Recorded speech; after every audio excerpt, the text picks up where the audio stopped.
بربك الكريم الذي خلقك فسواك فعدلك بأي سورة ما شاء ركبك. மனிதா, உன்னை ஏமாத்திர சாதனை உன் கடையான், தொழிலா, உன் படிப்பா, உன் அறிவா? உன்னை இறக்கமா படைத்த நாயன் உன்னுடைய உறுப்புகள் செவ்வனா முறையில் செயல்பட வேண்டும் என்ற அடிப்படையில் அந்த உறுப்புகள் எல்லாம் செயல்படக்கூடிய அமைப்பில் ஒரே அளவில் அல்லாஹ்வுத்தால் ஆகி தந்திருக்கிறான். எனவே உறுப்புகளை பிற்பணியவன் அல்லாஹ்.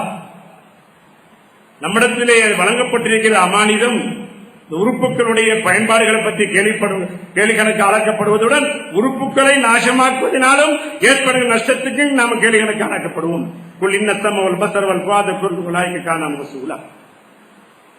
உங்களுடைய உள்ளம், உங்களுடைய பார்வை, உங்களுடைய செவி, அதோடு சம்பந்தப்பட்ட உறுப்புகள் எல்லாம் நாலு மறுமையில் விசாரிக்கப்படும்.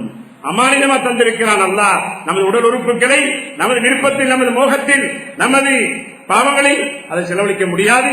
அல்லாஹ்வுக்கு பொருத்தமாக அடிமைத்தனத்தை காட்டக்கூடியதாக உறுப்புகளை அமைக்க வேண்டும் என்பதை அல்லாஹ்வுடைய நாட்டமாக இருக்கிறது. எனவே இந்த உறுப்புகளை பிற்பணி, பார்ட்ஸ்களை பிற்பணி அல்லாஹ் 11 மாத காலம் விடைவிடாது சென்ற நாங்கள் 1 மாத காலம் அல்லாஹ் சேவிஸ் பண்ணுகிறான். நமக்கு அனுபவம் இருக்கிறது, வாகனம் பாதிக்கிறோம். இந்த வாகனத்துடைய தரத்தை பொறுத்து சேவிசுடைய நாட்கள் ஏற்படும். கிழமையில ஒரு நாள், மாசத்திலே ஒரு நாள், வருஷத்திலே 2 நாள். ஒவ்வொரு வாகனத்துடைய இடையில முழுமையாக பாதையில் விடாமல் அதை பார்ட்ஸாக நாம கலட்டி, ஒவ்வொரு பார்ட்ஸையும் கலட்டி அதுக்கு உயிர் பாதிக்கிறோம். அதுக்குரிய ஏற்பாடுகளும் செய்கிறோம். எங்களுக்கு தெரியும், தொடர்ந்து பாதையிலே சர்வீஸ் பண்ணாமல் ஓடினால் அது குப்பத்தொட்டியில் தான் இருக்கும் என்பது நாங்கள் அறிந்த உண்மை. இதே போலதான் அல்லாஹ் நமது உடல் உறுப்புகளை படைத்த நாயன் அந்த உடல் உறுப்புகளில் ஏற்படுகின்ற அந்த கெட்ட கொழுப்புகள், கெட்ட நாளங்கள், ரத்தங்கள், கெட்ட விதமான அனைத்தையும் போக்குவதற்கு அடிப்படையாக அல்லாஹ் 1 மாத காலங்களுக்கு ஒரு சேவை தருகிறான். படைத்த நாயன் அவனுக்கு தெரியும், படைப்பினங்களுடைய பார்ட்ஸ்கள் செயல்படக்கூடிய அறிவு அவனுக்கு இருக்கிறது. அதனால் நாங்கள் விரும்பிய விரும்பாமலோ 1 மாத காலங்களுக்கு முழுமையாக நம் உடலிலே சேர்ந்த அனைத்து கெட்ட ரகமான அனைத்து அம்சங்களை நீக்கி விடுகிறான் ரமலான் ஊடாக. அன்புக்குரியவர்களே, நாம் சிந்தனை செய்ய வேண்டும். இந்த ரமலான் நம்மள ஏற்படுத்துகின்ற மாற்றம் என்ன? ரமலானுடைய கடமையை புரிந்தோம், அடிப்படை நோக்கத்தை விளங்கினோம். இதனூடாக இந்த ரமலானுடைய லாபம் என்ன? ஒவ்வொரு கடமைக்கும் லாபத்தை அல்லாஹ் சொல்லுகிறார். இன்ன தலாத்தத்தான் நான் கப்ஷான மூட்டம், நிச்சயமான தொழுகை நான் தொழுது விட்டால் அது மானக்கேடான, மோசமான, அல்லாஹ் விரும்பாத அனைத்து செயல்பாடுகளை தடுக்கக்கூடிய ஒரு கருவியாக மாற வேணும். தொழுவிட்டு பழைய பாவத்தை செய்யக்கூடியவர்களாக, பழைய பாவங்களை பேசக்கூடியவர்களாக, பழைய பாவங்களை பார்க்கக்கூடியவர்களாக இருந்தால் நாங்கள் தொலைவில்லை, வெறுமனே கடமை நிறைவேற்றிக்கிறோம் தவிர உண்மையான தொழுகைக்குரிய லாபங்கள் நமக்கு கிடைக்காது. தொழுகை தொழுதால் முன்னுக்குள்ள பாவங்கள் நாம் விடுபட வேணும், இருக்கிற காலங்கள் நன்மைக்குரியதாக மாற வேணும். அப்படியான பயிற்சிக்குரிய ஒரு கேடயமாகத்தான் அல்லாஹ் தொழுகை தந்திருக்கிறார். தொழுதுவிட்டு நாங்கள் வியாபாரத்திலே மோசடி செய்கிறோம், கலப்படை செய்கிறோம், லஞ்சம் வாங்குகிறோம், அலாவரித்தல் செய்கிறோம், அட்டுழியம் புரிகிறோம், அடுத்த விஷயத்தை நாங்கள் அபகரிக்கிறோம் செய்கிறோம் சொன்னால் நாங்கள் தொழவில்லை, வெறுமனே உடம்பு அசைந்து சென்றிருக்கிறது. ஒரு தொழுகை தொழுதால் அவருடைய லாபம் என்ன? பாவத்திலே வெறுப்பு உண்டாகணும். அல்லாஹ்வுக்கு வெறுப்பான அனைத்து நிகழ்வுகளும் எனக்கு வெறுப்பாகணும். அந்த தொழுகை ஈமான் அடிப்படை அந்த பயிற்சியை தான் தருகிறது. அந்த நிலை உருவாகவில்லை என்று நாங்கள் தொழவில்லை. முக்தி மாதத்தை பத்துவா கேட்க தேவையில்லை, நீங்களே உங்களுடைய நிலையை நீங்கள் பத்துவா கொடுத்துக் கொள்ளலாம். பாவங்களில் தடுக்கக்கூடிய தொழுகை இல்லைன்னு சொன்னால், மனக்கேடான காட்சிகளை பார்ப்பதற்குரிய தடை செய்யக்கூடிய தொழுகை இல்லைன்னு சொன்னால், மோசமான பேச்சுகள், பழக்கங்கள், வழக்கங்கள் இவைகளை விட்டு நீங்கக்கூடிய அமைப்பிலே தொழுகை ஆகவில்லை சொன்னால் நாங்கள் தொழவில்லை. கடமை நிறைவேறினாலும் தொழுகைக்குரிய லாபங்களை நாங்கள் அடைய முடியாது. தொழுகையை கண்குறிச்சிருக்கிறது, நிம்மதி இருக்கிறது, சந்தோஷம் இருக்கிறது. முழு வாழ்க்கையுடைய அனைத்து பயிற்சிகளும் அல்லாஹ் தொழுகையிலே ஒன்று சேர வைத்திருக்கிறார். இது தொழுகையுடைய லாபம். ஜகாத்தை பற்றி சொல்லும் பொழுது புதுமை நம்பாலையும் சதக்கத்தை, ஏழை மக்களுடைய பொருள்கள் பணக்காரருடைய பங்கோடு சேர்ந்திருக்கிறது, பொருளோடு சேர்ந்திருக்கிறது. அதை நதியை எடுத்து ஏழைகளுக்கு பங்கு வையுங்கள். ஏன்? அவருடைய பொருளை வளர்ப்பதற்காக, நிம்மதி சந்தோஷம் உண்டாக்குவதற்காக, சுத்தப்படுத்துவதற்காக இந்த ஜக்காத்துடைய நிலை எங்களுக்கு கடமையாக்கப்பட்டிருக்கிறது. இதே போன்று நோன்பு லஅல்லக்கும் தத்தகூன் குத்திப அலைக்கும் ஸியாம் கமா குத்திப அலல் மின் கப்லிக்கும் லஅல்லக்கும் தத்தகூன். முன்னோர்களுக்கும் இந்த நோன்பு விதியாக்கப்பட்டது ஒரு மாத காலம் என்பது அல்ல. அவனுக்கு மாதத்திலே சில நாட்கள் இப்படியான முறைகள் இல்லை. நோன்பென்ற பறந்திருந்தது தவிர இந்த ஒரு மாதம் என்பதும் இவ்வாறாக காலையில் மாலை வரைக்கும் இவ்வாறு அனுஷ்டிக்க வேண்டும் என்பது முன்னைய மக்களே கிடையாது. ஆனால் நோன்பென்ற கடமை முன்னோர்களுக்கு கடமையாக்கப்பட்டதுதான். அதுதான் உங்களுக்கும் கடமையாக்கப்பட்டிருக்கிறது. லஅல்லக்கும் தத்தகூன். ஏன் நோன்புடைய ஆகப்பெரிய மாண்புன்னா, நீங்க தக்வாதாரிகளாக எப்பொழுதும் எல்லா நிலைமையிலும் யார் பார்த்தாலும் பார்க்காவிட்டாலும், அதிகாரிகள் பார்த்தாலும் பார்க்காவிட்டாலும், இன்கம் டேக்ஸ்காரன் வந்தாலும் வராவிட்டாலும், லேபர் கவுண்டர் வந்தாலும் வராவிட்டாலும், ஆட்சியில் உள்ளவர்கள் வந்தாலும் வராவிட்டாலும், பார்க்காவிட்டாலும் அல்லாஹ் என்ன பார்க்கிறான்? நான் பள்ளிக்குள் வந்தால் எவ்வாறு அல்லாஹ்வுடைய சிந்தனையோட தக்பீர் கூறி பிடிச்சு அல்லாஹ்வுடைய பயன்படுகிறதோ, வியாபாரத்தில் தராசி பிடிக்கும் பொழுது அல்லாஹ் என்ன பார்க்கிறான் என்ற உணர்வு வர வேண்டும். அளவை நிர்வகிகளில் வர வேண்டும். பொருட்கள் வாங்கல வர வேண்டும். கலப்படங்கள் செய்யாமல் உண்மையை பேசி வியாபாரம் செய்யக்கூடிய அந்த தன்மை தக்வா என்ற ஆயுதம் நோம்புடைய காலத்தில் மட்டும் பிரியாவிடை செய்வதல்ல, 24 மணித்தியாலம் மரணம் வரை எங்களுடன் ஆட்சி புரியக்கூடிய தக்வா இருக்கணும். காரணம் வைத்தத்திலும் தகீம் இன்னமா எத்தக்கப்படும் நம்ம தகீம். நாம் புரிகின்ற அமல்கள் நாம் அல்லாஹ் ஏற்றுக்கொள்வது எல்லாத்தையும் அல்ல. நாங்கள் லேபர் பேர் போட்டுக் கொண்டிருக்கிறோம் தவிர அல்லாஹ் சொல்றான் தக்வாதாரிகளுக்கு மட்டும்தான் அமல்கள் கபூலாக்கப்படும். அமல்களை ஏற்றுக்கொள்வது செய்த செயல்களில் அல்லாஹ் ஏற்றுக்கொள்வது தக்வாதாரிகளாக இருக்கவும். வைத்தத்தில் முத்தகீன் தக்வாதாரிகள் தான் சொர்க்கம் தயாரிக்கப்பட்டிருக்கிறது. எனவே இந்த ரமலான் அந்த தக்வாவுடைய தன்மை எங்களுக்கு தருகிறது. அல்லாஹ்வுடைய ஏவல் ஏதோ அதை எடுத்து நடக்க வேண்டும், விலக்கல் ஏதோ அதை தவிர்த்து கொள்ள வேண்டும். வாழ்க்கையில் ஏற்பட்ட அனைத்து துறைகளையும் சிறுசாக இருந்தாலும் பெருசாக இருந்தாலும் புரிந்து கொள்ள வேண்டும். தனக்கு அல்லாஹ் வாகனம் தந்திருக்கிறான், வசதி வாய்ப்பை தந்திருக்கிறான், கடையை தந்திருக்கிறான், தொழிற்சேர்களை புத்தியை தந்திருக்கிறான், உடம்பை தந்திருக்கிறான். இதை நாங்கள் பொருந்திக் கொள்ள வேண்டும்.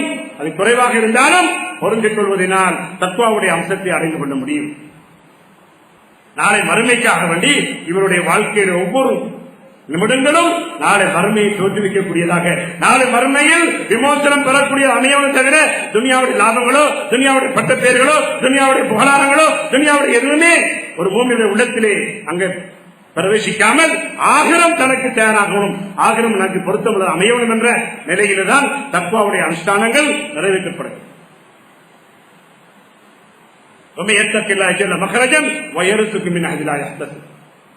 இந்த ஆயத்தில் அல்லாஹ் முழு உலகத்துடைய நிலைகளையும் சுருக்கி சொல்லிவிட்டார். மனித வாழ்க்கையில் ஏற்படுகின்ற அரசாங்கத்துக்கு ஏற்படுகின்ற பிரச்சனைகள், ஒன்று பாதுகாப்பு, மற்றது எக்கனாமிக், டிஃபென்ஸ் அண்ட் எக்கனாமிக். இரண்டும் ஒரு அரசாங்கத்துக்கு ஒரு நாட்டுக்கு தடையீதியான பிரச்சனைக்குரிய விஷயம். அல்லாஹ் சுப்ஹானஹு வ தஆலா இந்த ஆயத்தில் ரெண்டையும் படி விதந்துட்டார். நம்மையத்தக்கில்லா யஜஅல்லஹு மஹ்ரஜன். யார் அல்லாஹ்வை பயந்து எல்லா நிலைகளிலும், பள்ளிக்குள் வந்தால் மட்டுமல்ல பயன், கடையில, வியாபாரத்துல, தனிமையில, வெளிநாட்டு ஹோட்டல்கள்ல, உள்நாடுகள்ல, ராஜ்யத்தில, பரேசில, பகலில, எல்லா நிலைகளிலும் அல்லாஹ்வுடைய பார்வை விட்டு நான் தப்ப முடியாது, அவனை உற்று நோக்கிக் கொண்டிருக்கிறான், என்னுடைய செயற்பாடுகள் எல்லாம் பதிவு செய்யப்படுகின்றன என்று அந்த தக்வா உள்ளத்திலே ஆட்சி புரிய வேண்டும். இந்த நிலை ஏற்படுமாக இருந்தால் அனைத்து பிரச்சனைக்கும், அனைத்து குழப்பங்களுக்கும், அனைத்து பித்னாக்களுக்கும் அல்லாஹ் விடிவுகளை அதில் வைத்திருக்கிறார். மஹ்ரஜா வயர்சுக்கு மின் ஹைதராயா கதி. இவ்வாறான தத்வாதாரிகளுக்கு அல்லாஹ் என்ன செய்கிறார்? அவர்கள் நிலையாபுரத்தில் கற்பனைக்கே வந்திருக்கார், சிந்தித்து சிந்தனையிலே தோன்றிருக்கார். அல்லாஹ் நிறைய பாக்கியங்களை அள்ளி வழங்குகிறார். நபியுல்லாஹி ஸல்லல்லாஹு அலைஹி வஸல்லம் இந்த ஆயத்தை ஓதிவிட்டு சொன்னார்கள், இந்த ஆயத்து மட்டும் இறங்கியிருந்தால் போதுமான, வேறொன்றும் தேவை. அவ்வளவு ரத்தின சுருக்கமாக அல்லாஹ் முழு வாழ்க்கையின் மனிதன் விரும்புவது ஒரு பாதுகாப்பா, நிம்மதியா, சந்தோஷம் வாழ வேண்டும். தன்னுடைய வருவாயில், தன்னுடைய வளங்கள், தன்னுடைய சொத்துக்கள் எல்லாம் நிறைய கிடைக்க வேண்டும் என்பது மனிதனுடைய இயற்கையான தன்மை. அல்லாஹ் இரண்டையும் அதை இணைத்து வைத்திருக்கிறார். ஒரு தத்துவாதாரியா ஆகுவதற்குரிய அடிப்படை காரணம் ஒரு ஹலாலான விடயம் இருக்கிறது. அந்த ஹலாலான விடயத்தில் அவர் ஈடுபடுகின்ற பொழுது ஹராத்துக்குள்ள போகக்கூடிய நிலை வரும். அவ்வாறான ஹலாலான நிலையை அவர் விட வேண்டும். ஹலால் அனுமதி, ஆனால் ஹலால நாங்கள் ஈடுபடுகின்ற பொழுது ஹராத்திலே போய் சேர்ந்துருவோம் என்றிருந்தால் அந்த ஹலாலை விடுவதுதான் தப்புவா. தத்துவா இருக்கிறது அனுமதிக்கப்பட்டிருக்கிறது. தப்புவா வாழ்க்கையின் அடிப்படை. ஒருவருக்கு சொந்தமான காணி இருக்கிறது, அவர் வேலி போட்டிருக்கிறார். வேலைக்கு உள்ளது ஹராம், வேலைக்கு வெளியிலது, வேலைக்கு ஓரமானது ஹராம். அது பிரச்சனை. இவர் என்ன செய்யறார்? இவருடைய மிருகத்தை, மாட்டையோ ஆட்டையோ கொண்டு போய் கட்டி வைக்கிறார், வேலி ஓரமா கட்டுகிறார். வேலைக்கு வெளியிலது ஹராம், வேலைக்கு உள்ள இருக்கிறது ஹராம். மாட்டுக்கு ஹராம் ஹலால் தெரியாது, பச்சைக்கெல்லாம் சாப்பிடக்கூடிய இயற்கையான தன்மைக்குள்ளதான் மிருகங்கள். ஆனா இவர் மிருகம் அல்ல, இவர் மனிதர், புத்திசாலி, இவர் அறிவுள்ளவர், ஆறறிவு கொடுக்கப்பட்டவர். இவருக்கு தெரியவன் அந்த மாட்டுக்கு புத்தி கிடையாது, ஆறறிவு கிடையாது. என்ன, நான் அந்த மாட்டை விட உயர்ந்த அந்தஸ்துக்குரியவன், எனவே அந்த இடத்தில் நான் கட்டக்கூடாது. காரணம் ஹலாலுடைய நினைத்துதான் கட்டினோம். ஆனால் அந்த மாடு வேலிக்குள்ள உள்ள ஹராமான பயிரையும் தின்றுவிடும். இதான் அடிப்படை. தக்குவாவை நாங்கள் சொல்லுகின்ற பொழுது பத்துவா வித்தியாசப்படும். தக்குவான்னு சொல்லும் பொழுது இவருக்கு அனுமதிக்கப்பட்ட செயலை செய்து கொண்டு போகும் பொழுது ஹராத்திலே போய் சேருவார்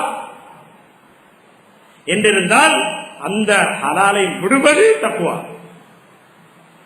அன்புக்குரிய சகோதரி பெரியாரே, இந்த நோம்புடைய அடிப்படை நோக்கம் தக்குவா. எல்லா நிலைகளையும் இந்த ஒரு மாத காலம் எல்லாம் பயிற்சி தருவது, மௌத்து வரைக்கும் நமது வாழ்க்கையில இந்த தக்குவாவுடைய ஆட்சியின் ஊடாகத்தான் ஒவ்வொரு செயல்பாடும் நடக்க வேண்டும். மனித இந்த வகையில் தப்பு தவறுகள், சைத்தான் ஆதிக்கங்கள், சைத்தானுடைய அனுகுணங்கள் நிறையவே இருக்கின்றன. அவைகளை தடுத்து நிறுத்தக்கூடிய தன்மைதான் இன்னத்தை பெய்த மத்தமும் தாய் சைத்தானி அதற்கும் தக்குவாவை நாங்கள் ஏற்படுத்திக் கொண்டால், தக்குவாவை நம்ம ஆட்சியாக உள்ளத்தில் எடுத்துக்கொண்டோம், தக்குவாவை ஒரு ஆயுதமாக எடுத்துக்கொண்டோம் சொன்னால் சைத்தானுடைய விளையாட்டுகள் எதுவுமே அங்கு நடைபெறாது. மனிதன்ற வகையில சைத்தானுடைய ஆதிக்கம் வந்து பாவத்தை ஈடுபடுகின்ற சந்தர்ப்பம் உண்டாகி இவர் நெருங்குகின்ற பொழுது இவருடைய தக்குவா அவரை ஞாபகப்படுத்தி, இது பாவம், இது ஹராம், இது அல்லாஹ் நாளை மறுமையில் விசாரிப்பான், நரகம் எனக்கு தயாரிக்கப்படும் என்ற உணர்வுகளை ஏற்படுத்தி தக்குவா இந்த செய்யும் அவரை சைத்தானுடைய ஆதிக்கத்திலிருந்து விடுவிக்கக்கூடிய ஒரு ஆயுதமாக மாறிவிடும். எனவேதான் தக்குவா வாழ்க்கையின் அடிப்படை நோக்கம். எல்லா நிலைகளிலும் அந்த தக்குவாவுடைய ஆயுதம் நிலை பெற வேண்டும் என்பதற்காக அல்லாஹ் ஒரு மாத காலம் நமக்கு சொந்தமான, நமக்கு விருப்பமான, நமக்கு நம்முடைய உடமையாக இருக்கக்கூடிய சொத்துக்களை கூட அல்லாஹ் எங்களை பார்க்கிறான் என்ற உணர்வில்லை. காலையிலிருந்து மாலை வரை நாங்கள் அப்படியே ஒதுக்கித்தான். சொந்த மனைவியை கூட இச்சை நோக்கத்துடன், ஆசை நோக்கத்துடன் நாங்கள் பார்ப்பதை நோம்புடைய மாண்பை கெடுத்துவிடும். குறிச்சிலே குளிர்சாதன பட்டியல நமக்கு விருப்பமான சொத்துக்கள் இருக்கின்றன, குளிர்பானங்கள் இருக்கின்றன, உணவு வகைகள் இருக்கின்றன. காலையிலிருந்து மாலை வரை நாம் அதை ஒதுக்கி தள்ளுகிறோம் என்று சொன்னால் அல்லாஹ்வுக்காக, அல்லாஹ் எங்களை பார்த்துக் கொண்டிருக்கிறார். இதனால்தான் அல்லாஹ் சுப்ஹானஹு வ தஆலா ஏழை அமல்களுக்கு நன்மையை கூறி, இல்லத்தம் நோன்பு எனக்குள்ளது, நோன்பு எனக்குள்ளது, ஆனா அஜித்து பிஹி வார உஜிதாபிஹி, நானே கூலி கொடுக்கிறேன், நானே கூலியாக மாறிவிடுகிறேன். ஏன் அல்லாஹ்வுக்கும் அடியானுக்கும் உள்ள பெரிய ஒரு இணைப்பு தான் இந்த நோன்புடைய தன்மை.